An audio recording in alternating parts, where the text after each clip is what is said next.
What is up, all you silly little geese? And yeah, that sounded about as bad as I thought it would, but that's the intro for now. So, all right, today we're on another Tubi Movie Marathon, and today's movie, guys, if you thought last week's was incredible, this one has themes of something incredible. I'm talking a large gamma radiation-powered individual. I'm talking suspect testing. I'm talking every single studio intro that you've ever seen in your life copied in the first 20 seconds. So today's movie may not be as incredible, but it is as amazing because it is the amazing bulk. All right, so let's dive in and we'll just watch this and we'll see how it goes. So we start with like every cheesy poem. It's a dark and stormy night, and it is a green screen filled, walking along, and the green screens.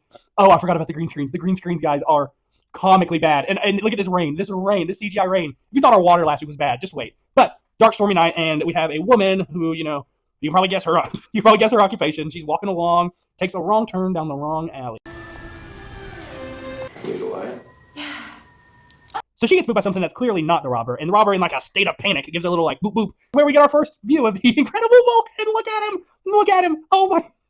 Incredible Hulk runs away, butt cheeks in the wind, and then we actually get into the movie. I'll say the intro scene's kind of sick, and it says that all of the music is like made for this movie, and it's really pretty freaking good. They open up the cops, they're investigating the scene of the crime, and they find 2 bodies, and they find an ID of someone we have not met whatsoever yet. But one day earlier, who is it? Mr. ID Man, and he's in a lab, so you can guess. Yeah, you can guess who this is going to be. This is going to be the Amazing Bulk, 100%. So we get a little bit of background on our scientists and the experiments they've been running, and as you can hear, things haven't been going good. Just give me one good outcome. Also, please make sure you look at the rat. Please, I need you. I need you to look at the rat. But our scientist girlfriend shows up and says, "Hey, I'm taking you to lunch. You work too hard, so get in the car, and we're going." And look at this car ride, guys.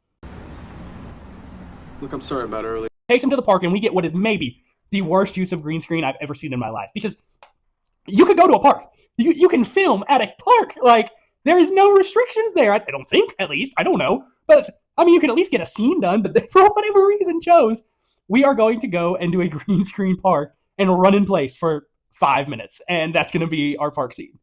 This scene stinks. It's just, they talk about having kids, and she acts like she's pregnant, but she's not pregnant. Moving on. So he goes back to work, and they run a couple more tests, and they keep going so poorly. And I don't mean the tests. I mean the CGI explosions of these CGI rats. Like, so he gets it to where he's had enough, and they go through some quality anger management together. Take a look. No more failures! 10, 9, 8, 7. So he gets calmed down, and now it's time for the date at the CGI mansion. Oh yeah.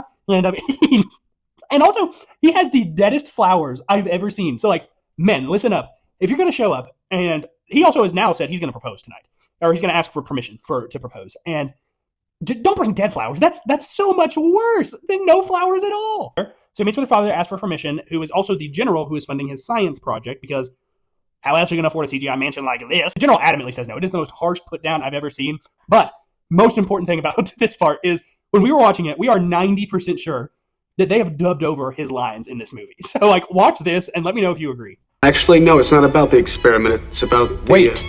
Don't speak. There could be spies listening. Let's go somewhere private. That had to be what happened there. But the night goes on, and it pretty much ends with him saying, "Hey, you get my project fixed, you can marry my daughter." Because I'm not going down that rabbit trail. But then, boom, new scene. We're now introduced to Dr. Werner von Cantlove and his girlfriend, wife, mistress. We never really find out. All we know about Dr. Werner is dude likes bombs, and he's got some problems with a certain part of his genetics that don't allow him to perform the way a husband would want to. He also has a ray gun. I don't know what it is with these movies and ray guns. We had House Shark with a ray gun. Now we got Dr. Cantlove with a ray gun, and he just likes to ray gun his guards. Don't know why, but he does it like 5 times in the movie. I almost forgot about the dog. I almost forgot that there's a CGI dog that she has. Oh my gosh. The CGI dog is just like the worst part of this movie.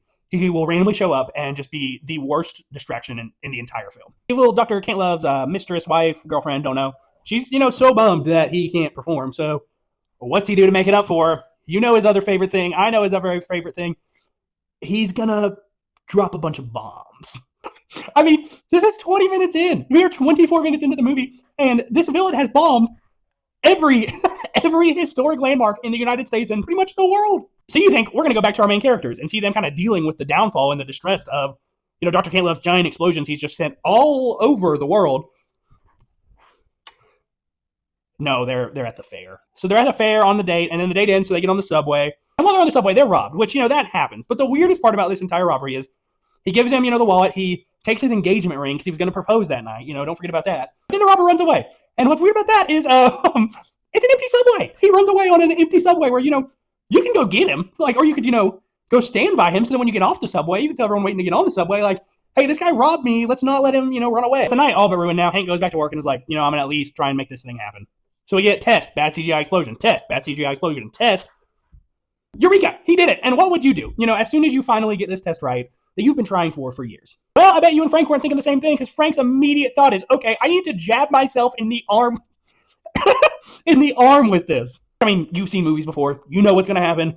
We're getting a bulk. So we get our first bulk up scene. I guess that's what we're going to call it. We'll grow. We'll figure that out. And where's he go? He goes to go find the robber, and we're back to the beginning. So we get to see the extended cut here of the scene at the beginning of the movie, and really the only addition is that Frank starts bullying the dead guy. And, just watch. Ain't so tough without your gun now, are you, buddy? Then you hear some classic, CGI cop noise sounds, and that's when Mr. Bulk says, I gotta go, and we get the best running scene in history.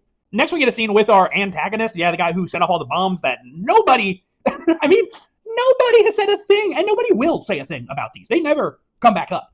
But anyways, he is now with two of his goons, and it turns out they were hunting down the guy who robbed Frank. And for the life of me, I can't figure out why this scene exists otherwise than they really wanted to say swim like this. Maybe the two of you would like to go for a swim?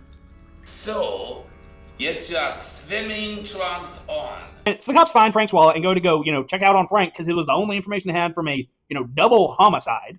And that's where we go to the next morning, where Frank is woken up by these two cops, who it is another just breathtaking scene here of, kind of this cat and mouse game between Frank and the cops, where, ooh, did he do it? Didn't he do it? We'll never know, except Frank completely gives himself up in maybe the stupidest way ever. Just check it out. You all right, kid? Something wrong? No, I'm fine. It's just a little weirded out, that's all. I mean, a guy robs me at gunpoint last night and kills a girl and dies all in one night. It's just a bit odd to me, that's all. So yeah, by just giving away clear crime scene information, he, kind of implicates himself here a little bit. And, luckily, our bald cop figures this out pretty quick. And that leads to what is my favorite scene in a Tubi movie yet that we've watched. There are two pieces of evidence, my dear. Okay, I'm listening. How come our sweet and innocent Henry knew that the mugger killed a prostitute? Okay. What else? Spit it out, will ya? I didn't get this from the peanut butter and jelly sandwich I had for lunch today. Did you catch it? Have you noticed it yet? It's still on the screen. Have you noticed that the cop car seats are a couch? I mean, what? I get it. I get that this is low budget. But use some chairs. Use something that doesn't look like this. But anyways, back to the show. So the cops go and they start staking out the scene of the crime because, a criminal always returns to the scene of the crime. And yeah, it's exactly what Frank does. And that leads to a big confrontation where, weapons are drawn and it's like, oh, what's going to happen? What's going to happen? What's going to happen? Bulk. We get bulked. Yep, you get bulked. I got bulked. We all get bulked. Everybody gets a bulk. Well, it ain't Barney the purple dinosaur. Good thing I called for backup. And every time somebody sees this thing, which I can't blame them, but they just start shooting. There is no hey, Mr. Bulk, how are you? What's the weather like up there? It's just on-site bulk. So then we get just an absolutely iconic CGI chase scene where for some reason, our cops are by shipping containers. The bulk is running just through traffic, seeking out cars. He's trying to hit this car right here. And there's a helicopter, and then we get what is the ultimate, penultimate scene of we get our one and only glimpse of the live action. The live action bulk, look at him. Oh, he's so glorious. He's beautiful. Oh my gosh. The scene ends with the bulk getting really sad, turning back into Frank. The cops find Frank and they take him to prison. And it's in prison that the cop decides he's going to take justice into his own hands and he's going to end this right now. And as he raises his, device to end this whole entire monstrosity, guess who shows up? Darwin, what are you doing here? What's up, Doc? The colonel decides he's got to take Frank back to run all these tests and figure out so we can get an army of bulks out on the streets because, one bulk's not enough. And then we're back with these two, and I don't know why. There's a whole 15-minute scene where they they're tired now of blowing up, man-made things in the Earth. So they decide we're gonna blow up space, and they just start blowing up, space stations. I think they tried to shoot at the moon at one point. I can't remember, but they they just are blowing stuff up, and nobody really seems to care. I don't get it. But we find out one person cares, and that's the Colonel. Our law-abiding U.S. citizen cares, and he is going to exploit Frank and his want to like marry his daughter to say, hey, I'm going to drop you into this other CGI country, and you're going to go, I guess, just get rid of this guy. And that's your mission. And if you do that, you have my blessing to marry my daughter. Cool. All good? Everybody go with the plan. You're good with the plan? You're good with the plan? We're all good. All good. No confusion? All right, sweet. So Frank drops into battle.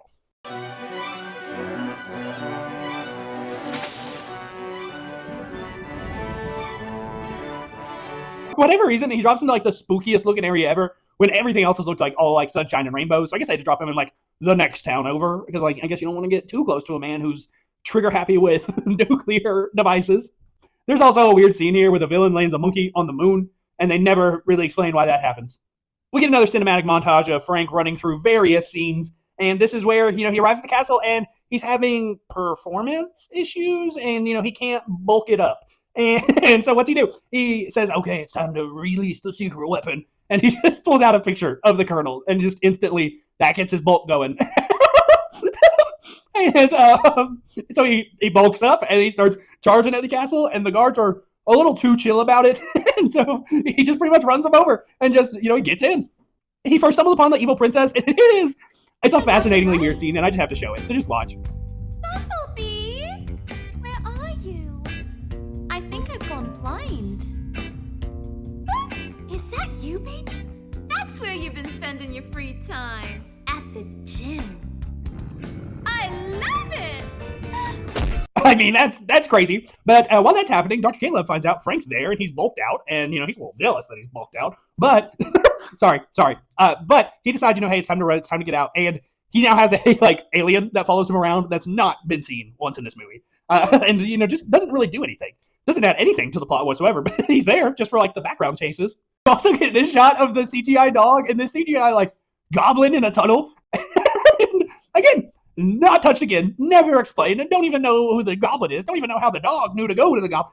Not discussed. Just there for our enjoyment. And I appreciate that. That's cinema. Whenever they take things and they just put it in there just for us to enjoy, just you and I. But pretty quick, Bolt catches Dr. Cantlove, and it goes about how you would expect. And R.I.P. Dr. Cantlove. Can we just get a moment of silence, please?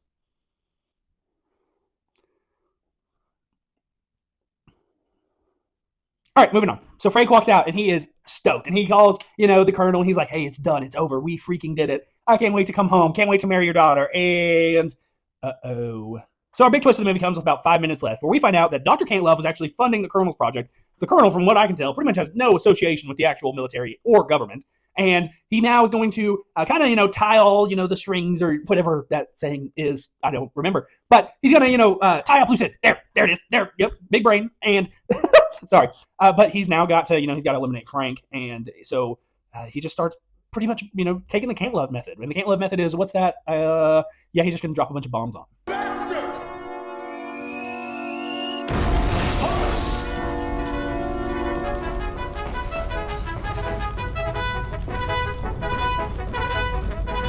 Last 5 minutes of this movie are just a montage chase scene of the Bulk just aimlessly running through different eras of time, space, and the entire time the entire government is trying to pretty much kill him. And eventually we get who I can only imagine is the general from those insurance car commercials. Just kind of kamikaze in it and landing on the Bulk, and that's the end. And we flash forward to the Colonel breaking it to his daughter that, hey, he died heroically. He died for his country. He died to save all of us. And just kidding, Frank's alive, and he's come to win his love back. And it's so beautiful, and it's so great, and it's so magical. And Colonel shows up. You! It can't be! You're dead! So then you get a big fist fight that ultimately culminates in them both falling off the CGI balcony, which does actually get rid of the Colonel and Frank. That's right. He survived gunshots. He survived, running into cars. He survived nuclear explosions. But a 10-foot fall off a balcony. Nope, I'm out. Can't handle it. Too much for me. So we end with shots at the gravesite with, the daughter mourning both her father and the loss of her love. And then the old cop shows up. So the cop decides that, hey, I've got to relieve myself on this grave. And that's our end shot, is the cop relieving himself. And then what? what? The Bulk? He's back! He's back for business, baby! And that's credits on The Amazing Bulk. And this has been my favorite so far. And I have a couple more in the pipeline. So if you're enjoying this, please like, please subscribe so that I know that I'm not the only one loving these crazy movies. But till then, I'll see you guys next time.